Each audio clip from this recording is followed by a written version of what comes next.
বাঙালি কানাই সবাইকে স্বাগত জানাই। আপনারা তো অনেকভাবে এগ কষা বা ডিমের ডালনা রান্না করে খেয়েছেন। একবার আমার মতন করে সহজ পদ্ধতিতে আপনিও শিখে নিতে পারবেন ছোট ছোট টিপস সহ। তবে আজকে আমি এখানে ডিমের ডালনা রান্না করব। যাদের ডিম খেলে গ্যাস হয় অথবা অম্বল হয়ে যায় তাদের কিন্তু কখনো গ্যাস অম্বল হবে না এইভাবে যদি ডিমের ডালনা রান্না করা হয়। তবে আমার বাড়িতে কিভাবে ডিমের ডালনা রান্না করা হলো চলুন সেটা একবার দেখে নেওয়া যাক ভিডিওর মাধ্যমে।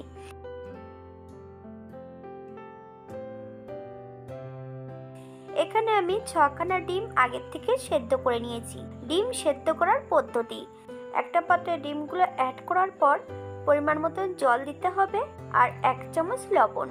10 থেকে 15 মিনিটের মতন মিডিয়াম আঁচে ডিমগুলোকে সেদ্ধ করে নিতে হবে।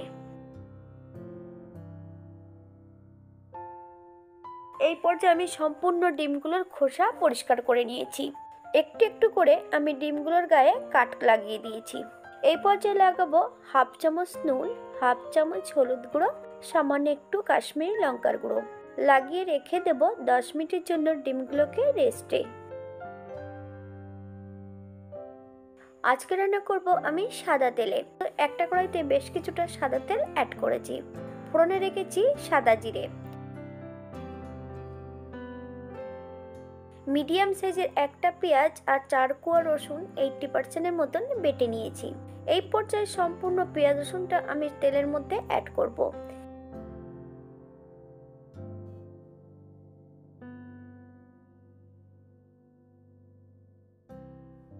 হাফ চামচ লবণ, আপনার স্বাদ অনুসারে লবণটা অ্যাড করবেন। মিডিয়াম আঁচে 4 থেকে 5 মিনিটের মতন ভেজে নিতে হবে, অথবা পেঁয়াজ রসুন থেকে যতক্ষণ কাঁচা গন্ধ ছাড়বে ততক্ষণ বেশ ভালো করে ভেজে নিতে হবে।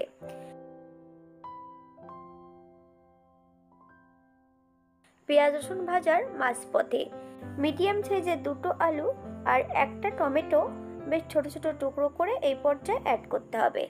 আপনারা একবার স্ক্রিনের দিকে ফলো করবেন।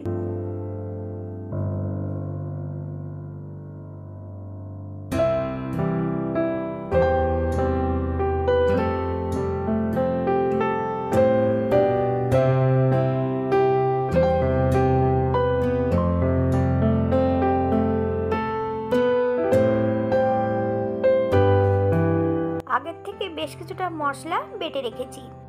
আদা, জিরে, ধনে, দারচিনি, এলাচ, লং, 2টো শুকনো লঙ্কা বেশ মিহি করে বেটে রেখেছি। এই পর্যায়ে অ্যাড করব 1/2 চামচ হলুদ গুঁড়ো, 1/2 চামচ কাশ্মীরি লঙ্কার গুঁড়ো, 25 গ্রাম টক দই। তবে টক দইটা কিন্তু জল ঝরিয়ে নিতে হবে।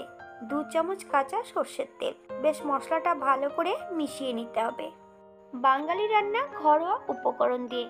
আপনাদের যদি রান্নাগুলো পছন্দ হয় তাহলে চ্যানেলটি সাবস্ক্রাইব করে দিয়ে পাশে থাকবেন। পাশে থাকা বেলটি বাজিয়ে দেবেন, নইলে নিত্য নতুন রান্নার নোটিফিকেশন পাবেন না। মশলা অ্যাড করার পর একদম লো ফ্লেমে বেশ কিছু সময় রান্না করে নিতে হবে। যদি হাই ফ্লেমে রান্না করা হয় তাহলে অনেক সময় টক দইটা কেটে যেতে পারে।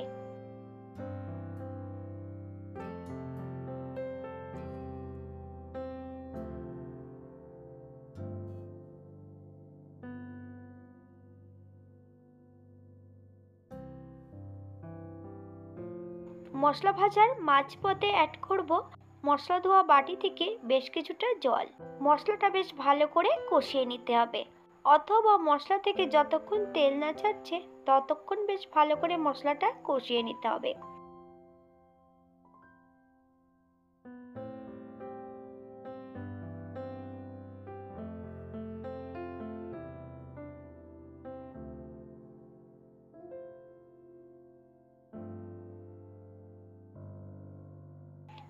মশলা কষানোর শেষ পর্যায়ে এই পর্যায়ে অ্যাড করতে হবে সম্পূর্ণ ডিমগুলো। মিডিয়াম আঁচে ডিম ও মশলা সহ বেশ ভালো করে কষিয়ে নিতে হবে। এই পর্যায়ে ডিমগুলো কিন্তু ভেজে নেওয়ার কোনো প্রয়োজন নেই। মশলা সহ যদি ডিমগুলো এমনভাবে কষানো হয় তাহলে খেতে কিন্তু খুবই সুস্বাদু হবে।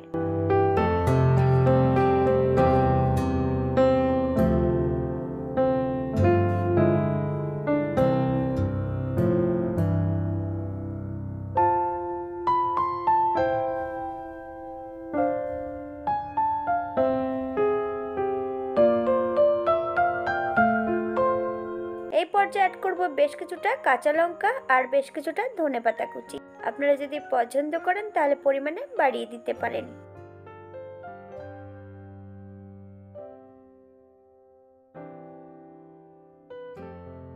হাফ চামচ চিনি। চিনিটা অ্যাড করার পর 2 থেকে 3 মিনিটের মতন মিডিয়াম আঁচে বেশ ভালো করে রান্না করে নিতে হবে।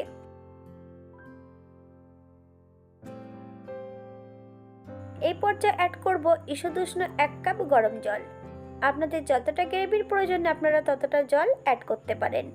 হালকা হাতে নেড়েচেড়ে মিশিয়ে দিতে হবে।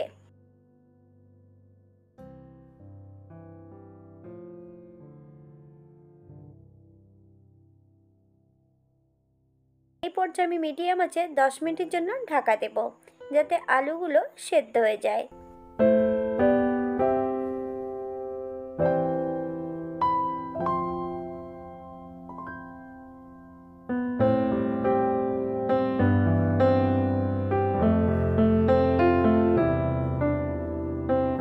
এই পর্যায়ে অ্যাড করব বেশ কিছুটা ধনেপাতা কুচি। আপনারা যদি পছন্দ করেন তাহলে পরিমাণে বাড়িয়ে দিতে পারেন। 5 মিনিটের জন্য স্ট্যান্ডিং টাইম দেব, তারপর সার্ভ করব।